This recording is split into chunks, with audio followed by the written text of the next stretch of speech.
একদিন সকালে একটা সাদা কবুতর আকাশে উড়তে উড়তে হঠাৎ পথ হারিয়ে ফেলল। চারদিকে শুধু কালো মেঘ আর জোর বাতাস। ছোট্ট কবুতরটা ভয়ে একটা পুরনো বাড়ির ছাদে গিয়ে বসে পড়ল। বাড়িটা অনেক দিন ধরে ফাঁকা ছিল, জানালাগুলো ভাঙা, চারপাশে নীরবতা। কবুতরটা ধীরে ধীরে ভেতরে ঢুকলো। হঠাৎ সে দেখতে পেল একটা পুরনো কাঠের বাক্স। বাক্সটার উপর ধুলো জমেছিল। কৌতূহল নিয়ে কবুতরটা ঠোঁট দিয়ে বাক্সটা ঠুকতে লাগলো। তখন বাক্সের ঢাকনা একটু খুলে গেল।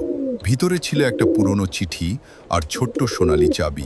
ঠিক তখনই বাইরে বজ্রপাত হলো। কবুতরটা ভয়ে চিঠিটা ঠোঁটে নিয়ে উড়ে গেল। অনেক দূরে এক বৃদ্ধ মানুষ ছাদের উপর দাঁড়িয়ে ছিল। কবুতরটা তার সামনে চিঠিটা ফেলে দিল।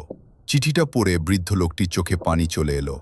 বহু বছর আগে হারিয়ে যাওয়া তার ভাইয়ের লেখা ছিল সেই চিঠি। এতদিন পরে সেই স্মৃতি আবার ফিরে এলো, শুধু একটা ছোট্ট কবুতরের জন্য। সেদিন থেকে গ্রামের সবাই বলতো, কখনো কখনো ছোট্ট একটা কবুতরও মানুষের জীবনে বড় সুখ নিয়ে আসে। এরপর থেকে প্রতিদিন সকালে সেই সাদা কবুতরটি গ্রামের বাঁশের বেড়ায় এসে বসতো। গ্রামের মানুষ তাকে সৌভাগ্যের প্রতীক মনে করত।